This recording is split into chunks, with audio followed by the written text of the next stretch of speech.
What do you see from this defense that makes them the #1 defense, at least on paper, in the country?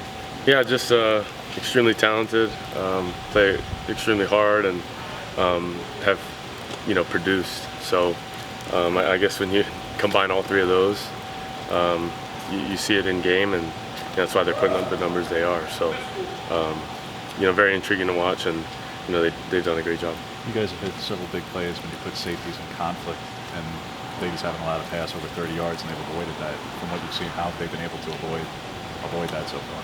Yeah, I think they've just been really good on first and second down, which allows them to do what they do, and they're really good at it. So, like I said, when you help yourself out that way, I think they all three levels work really well together, and I think that's why they've been doing well. You played in a couple of these highly ranked versus highly ranked games. Is there anything that's common in those games that just have to happen that are key importance for those games?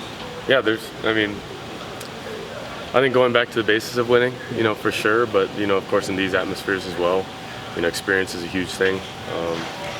I think, the turnover battle, third downs, fourth downs, efficiency, and then scoring in the red area. I think when you combine all those three, you can look at it, and usually that's, the main three categories of winning. But I think just, naturally there's a lot of energy and hype for everyone, but the best team at focusing and honing in on their job, usually does a great job in the game as well. What did you see and maybe learn from the 2 interceptions this last week, and what's the key of winning those plays going forward? Yeah, just being a lot smarter and smart aggressive when in the red area. I think I got away with one against UCLA, a very similar pass, and then I didn't get away with it against Michigan State. On that first one, and the second one just forcing it when we could live to play another down or two, and I think that just keeps going back to being smart aggressive, and finding the balance between that. Telecast just talking a lot about getting the ball out in 2.5 seconds is something they're tracking internally for you here. Yep. What's the importance of that for you, and especially this week where they generate more pressure with 4 than anyone in the country? Yeah, I think it's just decisiveness. That combination with producing at a high level.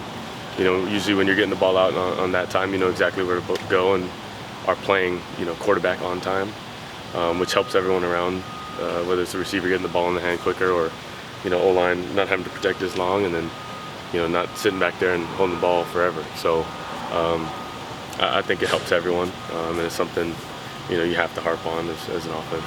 I feel like the offensive line's improved the last few weeks. You haven't been hit nearly as often, haven't been sacked the last couple of games. Yeah, I think they've been playing well, and been doing their job, and obviously we got a bunch of belief and trust in them and what they do. So a lot of kudos go to them. They've been playing their butt off, and they'll continue to as we maintain focus on keep getting better. That's been the main goal. I feel like you and Poncho have kind of settled into the communication that's required of the two positions.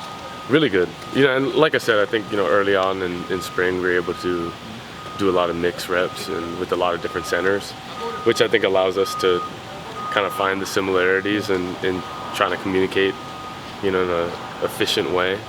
So I think finding that together has been solid, but it's just continued play together that tightens the bond. Tez has had a really big target share in the last couple of weeks. What's made him somebody that's been so available and somebody you're so relying on? Yeah, just playing through progressions and getting to the right guys, and Tez does a great job getting open, but I do believe we've done a great job of getting everyone involved and trying to, but also when there's plays there and guys are open, getting them the ball. So it's credit to him working on getting open as well and doing a great job. What's the feeling like, Dillon, the significance of this, just in terms of, again, you were in it with Red River last year and the stakes of that, but this is for first place and the race for Indy and getting there, and the advantage that comes with.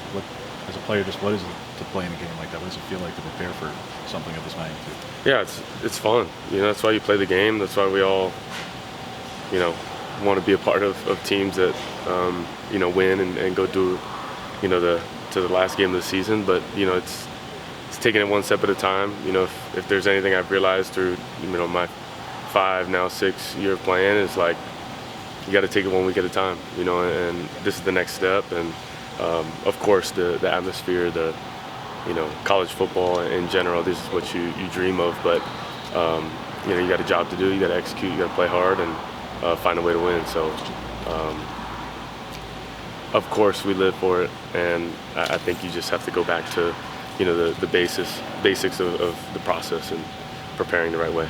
I was on the other side of the ball, but you really played for Chip twice in your career. Yep. What will it be like to face off with him? And again, you'll be on the field doing your thing, but narrative-wise on what's talked about on television, I'm sure they will mention and frame it about quarterbacks against quarterbacks and a guy who you could have played for and those sort of things.